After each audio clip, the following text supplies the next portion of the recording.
Seeja டாக்ஸ்ல Tamil podcast உங்களை இந்த ஆழமான விவாதத்துக்கு வரவேற்கிறது. வீட்டிலிருந்தபடியே வரிச்சட்ட வழக்குகளை கேட்டு மகிழுங்கள். ஜிஎஸ்டி சட்ட அறிவை மேம்படுத்த சீஜா தமிழ் பாட்காஸ்டை தவறாமல் கேளுங்கள். எங்களுடன் இணைந்திருக்க தொடர்பு கொள்ள வேண்டிய எண் 9964886879. வணக்கம். இன்னைக்கு நம்ம பார்க்க போற விஷயம் நிஜமா சொல்ல போனா பிசினஸ் பண்ற ஒவ்வொருத்தரையும் பயமுறுத்துற ஒரு கேள்வி. ஆமா, ரொம்ப முக்கியமான ஒரு கேள்வி. நீங்க ஒருத்தர்ட்டேந்து கரெக்டா பொருள் வாங்குறீங்க, முறையா பில் வாங்குறீங்க, வரியோட சேர்த்து பேங்க் மூலமா பணமும் கட்டிடுறீங்க. ஆனா கொஞ்ச நாள் கழிச்சு உங்களுக்கு பொருள் வித்தவரோட ஜிஎஸ்டி ரெஜிஸ்ட்ரேஷன் ரத்து செய்யப்படுது. இல்லனா அவர் ஒரு ஃப்ராடுன்னு வரித்துறை சொல்றாங்க. ஆமா, இப்போ உங்க நிலைமை என்ன? நீங்க கஷ்டப்பட்டு வாங்கின உள்ளீட்டு வரி கடன், அதாவது இன்புட் டாக்ஸ் கிரெடிட் ஐடிசிய இந்த ஒரு காரணத்தை சொல்லி அதிகாரிங்க நிராகரிக்க முடியுமா?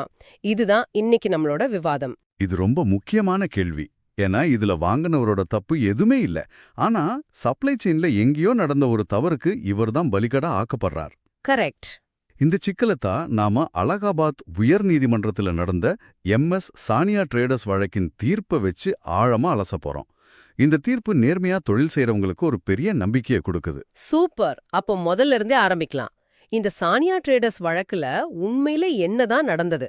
அவங்க என்ன தொழில் பண்றாங்க? சானியா ட்ரேடர்ஸ்னு ஒரு நிறுவனம். அவங்க இந்த பழைய பிளாஸ்டிக் ஸ்கிராப்ல இருக்கு இல்லையா, அந்த வியாபாரம் செய்யறாங்க. Okay, scrap dealers. ஆமா, அவங்க ஜூன் 2021ல பீகார்ல இருந்து ஒரு டீலர் கிட்ட பழைய ஸ்கிராப் பேட்டரிகளை வாங்கியிருக்காங்க. இது ஒரு சாதாரண வணிக பரிவர்த்தனை தான். ஓகே, அந்த பரிவர்த்தனை எப்படி நடந்தது? அதுல ஏதாவது கோளாறு இருந்ததா? அங்கதான் விஷயமே இருக்கு. அந்த பரிவர்த்தனை 100% பக்காவா நடந்திருக்கு. சப்ளையர் முறையான டாக்ஸ் இன்வாய்ஸ் கொடுத்திருக்காரு. சரி.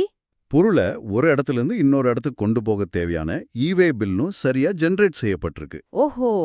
அது மட்டும் இல்லாம பணம் கூட ரொக்கமா கொடுக்காம வங்கி மூலமா முறையா செலுத்தப்பட்டிருக்கு. இது எல்லாமே ஒரு பரிவர்த்தனை உண்மையானதுதான் நிரூபிக்கிற முக்கியமான ஆதாரங்கள். சரி, இதெல்லாம் ஆவணங்கள் அளவுல சரி. ஜிஎஸ்டி ரிட்டர்ன்ஸ் விஷயத்துல என்னாச்சு? அங்கேயே எல்லாம் சரியா இருந்ததா? மிகச்சரியா இருந்தது. இங்கதான் நாம ஜிஎஸ்டி சிஸ்டத்தோட செயல்பாட்டை கொஞ்சம் புரிஞ்சுக்கணும். சப்ளையர் தான் விற்ற பொருளை பத்தின விவரங்களை அவரோட GSTR-1 ரிட்டர்ன்ல காட்டுவார். GSTR-1ன்றது ஒரு மாதாந்திர விற்பனை பட்டியல் மாதிரி.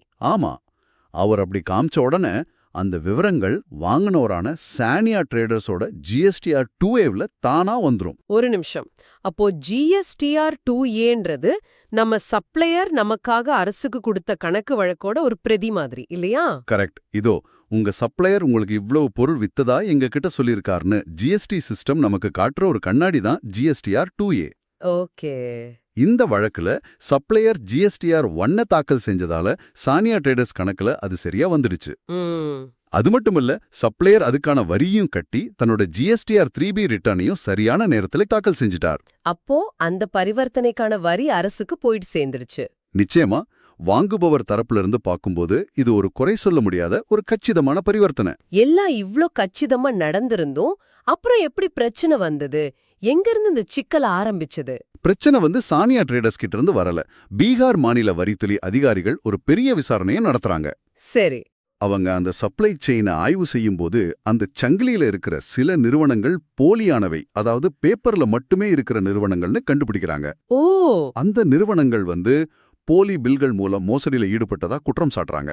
ஓஹோ, அப்போ சானியா ட்ரேடர்ஸோட சப்ளையரும் அந்த மோசடி கும்பல்ல ஒருத்தர்னு சொல்றாங்களா? நேரடியா அப்படி சொல்லல. ஆனா அந்த சப்ளை செயின்ல சந்தேகம் இருக்கிறதால சானியா ட்ரேடர்ஸ் செஞ்ச இந்த பரிவர்த்தனையும் உண்மையானது இல்லைன்னு வரித்துறை ஒரு முடிவுக்கு வருது. என்ன சொல்லி முடிவுக்கு வராங்க? அவங்க என்ன சொல்றாங்கன்னா, பொருளே கைமாறல, இது வெறும் பில் ட்ரேடிங்னு சொல்லி சானியா ட்ரேடர்ஸ்க்கு கிடைச்ச சுமார் 4.17 லட்சம் ரூபாய் ஐடிசியை ரத்து செய்றாங்க. அட கடவுளே. அதோட நிக்காம அதுக்கு வட்டியும் அபராதமும் விதிக்கிறாங்க. இது ரொம்ப அதிர்ச்சியா இருக்கு. அதாவது நான் ஒரு கடையில பொருள் வாங்குறேன், ஆனா அந்த கடைக்காரர் மொத்த வியாபாரி கிட்ட வாங்கின பொருள்ல ஏதோ பிரச்சனைன்னு எங்கிட்ட நீங்க வாங்கினது செல்லாதுன்னு சொல்ற மாதிரி இருக்கு. நீங்க சொல்றது மிக சரியான உதாரணம். சானியா ட்ரேடர்ஸ் மேல்முறையீடுக்கு போறாங்க. ஆனா அங்கேயும் வரித்துறையோட உத்தரவு தான் சரின்னு தீர்ப்பு வருது. அப்படியா? இதுக்கு மேல எங்க போறதுன்னு தெரியாம தான் அவங்க அலகாபாத் உயர்நீதிமன்றத்தோட கதவை தட்டுறாங்க. அவங்களோட வாதம் ரொம்ப எளிமையானது. நாங்க எங்க கடமையை சரியா செஞ்சிட்டோம். எங்க சப்ளையர் செஞ்ச தவறுக்கு எங்களை எப்படி பொறுப்பாக்க முடியும்? ஆனா வரித்துறை பக்கம் இருந்து யோசிச்சு பார்க்கலாமே. நாட்டுல போலி பில் மோசடி ஒரு பெரிய பிரச்சனையா இருக்கு. அத தடுக்கணும்னா அவங்க இப்படி கடுமையா தானே நடந்துக்கணும். அவங்க பயத்துல ஒரு நியாயம் இருக்குதானே. ஆனா அதுக்காக அவங்க கையில் எடுக்கிற வழிமுறை தான் இங்க கேள்விக்குள்ளாகுது. ஒரு நோயை குணப்படுத்த உடம்புல இருக்கிற நல்ல செல்களையும் சேர்த்து அழிக்கிறது சரியான மருத்துவமா இருக்காது இல்லையா? சரிதான். அதே போல மோசடியை தடுக்கிறோம்னு சொல்லி நேர்மையா தொழில் செய்யறவங்களோட உரிமைகளை பறிக்கக்கூடாது. இதுதான் சட்டத்தோட அடிப்படை நோக்கம். சரி, அப்போ உயர்நீதிமன்றம் இந்த வழக்கை எப்படி பார்த்தது? அவங்க வாதத்துல இருந்த ஊட்டைகளை எப்படி கண்டுபிடிச்சாங்க? அலகாபாத் உயர்நீதிமன்றம் இந்த வழக்கு முற்றிலும் வேறொரு கோணத்துல அணுகுனாங்க. வரித்துறை அதிகாரிகள் எடுத்த முடிவுல இருந்த மிகப்பெரிய தவறுகளை ஒன்னொன்னா சுட்டிக்காட்டினாங்க. ஓகே, முதல் தவறு என்ன? முதல் தவறு, அவங்க முக்கியமான ஆதாரங்களையே கண்டுக்காம விட்டது. என்ன ஆதாரங்கள்? நாம ஏற்கனவே பேசினோமே, GSTR 1, GSTR 2A, GSTR 3B. இந்த எலக்ட்ரானிக் ஆதாரங்கள் எல்லாமே பரிவர்த்தனை நடந்திருக்கு, அதுக்கான வரி அரசுக்கு செலுத்தப்பட்டிருக்குன்னு உரக்க சொல்லுது. ஆமா. ஆனா வரித்துறை அதிகாரிங்க அவங்க கொடுத்த உத்தரவுல இந்த ஆதாரங்களை பத்தி ஒரு வார்த்தை கூட குறிப்பிடல. அவங்க வெறும் யூகங்கள் மற்றும் விசாரணையின் அடிப்படையில முடிவெடுத்திருக்காங்களே தவிர ஜிஎஸ்டி போர்ட்டல்ல இருந்து இந்த உறுதியான ஆதாரங்களை கருத்துல எடுத்துக்கவே இல்ல. இதுவே ஒரு பெரிய சட்ட குறைபாடு இல்லையா? ஒரு மிகப்பெரிய குறைபாடுன்னு நீதிமன்றம் சொல்லுச்சு. அப்படியானால் நீதிமன்றத்தோட மைய கருத்து என்னவா இருந்துச்சு? நீதிமன்றம் ஒரு வரலாற்று சிறப்புமிக்க கருத்து முன் வச்சது. அது என்னன்னா, சொல்லுங்க. ஒரு பரிவர்த்தனை நடக்கும்போது சப்ளையரோட ஜிஎஸ்டி பதிவு செயல்பாட்டிலிருந்து அவர் அதுக்கான வரியையும் அரசுக்கு செலுத்திவிட்டால், சரி, பிற்காலத்துல அவருடைய பதிவு ரத்து செய்யப்படுதுங்கிற ஒரே காரணத்துக்காக நேர்மையான வாங்குபோரோட ஐடிசியை மறுக்க முடியாது. வாவ், இந்த வரிய ஒவ்வொரு தொழில் செய்யறவங்களும் மனசுல வச்சுக்கணும். ஆமா, இந்த போனஃபைட் பர்ச்சேசர், அதாவது நேர்மையான வாங்குபவர் என்ற வார்த்தை ரொம்ப முக்கியமா படுது. அத நீதிமன்றம் எப்படி வழக்குச்சு? ஆமா, அதுதான் இந்த தீர்ப்போட இதயம். நீதிமன்றம் உச்சநீதிமன்றத்தோட சக்தி கிரண் இந்தியா பிபி லிமிடெட் வழக்கையும் மேற்கோள் காட்டுச்சு. ஓகே. அதாவது வாங்குபவர் தன்னோட தரப்புல செய்ய வேண்டிய எல்லாத்தையும், அதாவது பில் வாங்குறது, பொருளை பெருக்கிறது, பேங்க் மூலமா பணம் அனுப்புறது, இது எல்லாத்தையும் சரியா செஞ்சிட்டாருன்னா அவரை நேர்மையான வாங்குபவர்னு தான் சட்டம் பார்க்கும். அப்போ சப்ளையர் பின்னாடி என்ன தவறு செஞ்சாலும் அதுக்காக இவரோட உரிமையை பறிக்க முடியாது. மிகச்சரியா சொன்னீங்க, அதை செய்யவே முடியாது. அது மட்டும் இல்லாம வரித்துறை இன்னும் மேல பிரிவு 74 கீழ் நடவடிக்கை எடுத்திருந்தாங்க. அது மோசடிக்கான பிரிவு இல்லையா? அத பத்தியும் நீதிமன்றம் ஏதாவது கருத்து சொல்லுச்சா? கண்டிப்பா. பிரிவு 74 நீங்க சாதாரணமா பயன்படுத்த முடியாது. மோசடி, வேணுமென்றே தவறான தகவல் கொடுத்தது, உண்மையை மறைச்சது மாதிரி தீவிரமான குற்றச்சாட்டுகள் இருந்தா மட்டும்தான் அந்த பிரிவை பயன்படுத்த முடியும். இந்த வழக்குல அப்படி எதுவும் இல்லையா? வாங்குபவர் தரப்புல அப்படிப்பட்ட எந்த உள்நோக்கமும் இருந்ததா வரித்துறையால நிரூபிக்கவே முடியல. இத சோல்வி என்டர்பிரைசஸ் மற்றும் சேஃப்கான் லைஃப் சயின்ஸ் போன்ற வழக்குகளை சுட்டிக்காட்டி நீதிமன்றம் வழக்குச்சு. அதாவது யூகத்தின் பேர்ல மோசடி பட்டம் கட்ட முடியாது. ஆமா, ரொம்ப தெளிவா சொல்லிட்டாங்க.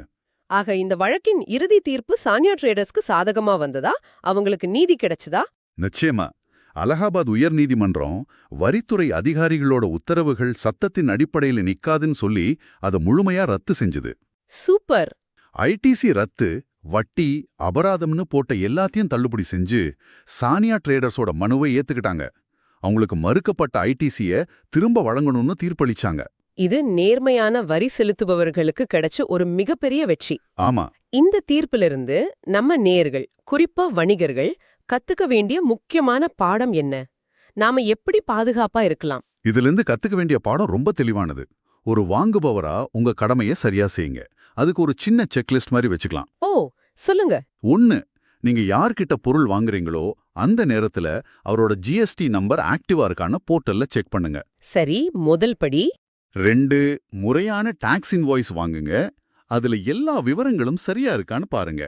3, பண பரிவர்த்தனைய முடிஞ்ச வரைக்கும் பேங்க் மூலமா பண்ணுங்க. அது ரொம்ப முக்கியமான ஆதாரம். ஆமா. 4, பொருள் உண்மையிலேயே உங்களுக்கு வந்து சேர்ந்ததுக்கு ஆதாரம், அதாவது ஈவே பில், டெலிவரி சலான் இதெல்லாம் பத்திரமா வச்சுக்கோங்க. ஓகே. கடைசியா 5வது, மாசம் உங்க ஜிஎஸ்டிஆர் 2A அல்லது 2Bய சரி பாருங்க. உங்க சப்ளையர் கணக்கு காட்டியிருக்கிறாரான்னு உறுதிப்படுத்திக்கோங்க. இந்த 5 விஷயத்தையும் சரியா செஞ்சுட்டா போதும். ஆமா, நீங்க சரியா செஞ்சுட்டா உங்க பக்கம் சட்டம் உறுதியா நிக்கும். உங்க சப்ளையரோட பிற்கால தவறுகளுக்காக நீங்க கவலைப்பட தேவையில்லைங்கிறத இந்த தீர்ப்பு ஆணித்தரமா சொல்லுது. அருமை. இந்த தீர்ப்பு வரித்துறைக்கும் ஒரு முக்கியமான செய்தியை சொல்லுது இல்லையா? அனுமானங்கள் அடிப்படையில செயல்படாம ஆதாரங்களின் அடிப்படையில செயல்படணுங்கிறத இது உணர்த்துது. மிகச்சரி. வரித்துறையோட வேலை மோசடியை கண்டுபிடிக்கிறது தான். ஆனா அந்த பயணத்துல அப்பாவிகள் தண்டிக்கப்படக்கூடாதுங்கிறத இந்த மாதிரி தீர்ப்புகள் தான் உறுதி செய்யுது. இந்த விவாதம் ஒரு பெரிய தெளிவை கொடுத்திருக்கு. ஆனாலும் இது ஒரு பெரிய தத்துவார்த்தமான கேள்வியும் எழுப்புது இல்லையா? என்ன கேள்வி? இந்த சிக்கலான வரி அமைப்புல ஒரு பொருளை வாங்குறவர் எந்த அளவுக்கு தான் ஒரு துப்பறிவாளரா இருக்க முடியும்? தனக்கு பொருள் விக்கிறவரோட நேர்மைய மட்டும் பார்த்தா போதுமா? இல்ல அந்த சப்ளையரோட சப்ளையர் அவரோட சப்ளையர்னு அந்த முழு சப்ளை செயினுக்கும் இவர் ஒரு ஃபொரன்சிக் ஆடிட்டர் மாதிரி செயல்பட முடியுமா? இது ஒரு ஆழமான கேள்விதான். இது வாங்குபவரோட கடமையா? இல்ல அரசாங்கத்தோட சிஸ்டம் இன்னும் புத்திசாலித்தனமா இருந்து உண்மையான குற்றவாளிகளை மட்டும் குறிவைக்கணுமா? இது ஒரு சிக்கலான கேள்விதான். நீங்க என்ன நினைக்கிறீங்க? இது சிஜா டாக்ஸ்லா தமிழ் பாட்காஸ்ட். உங்கள் GST legal learning partner. GST சட்டம் பேசும் உங்கள் தோழன். எங்களுடன் இணைந்திருக்க தொடர்பு கொள்ள வேண்டிய எண் 9964886879.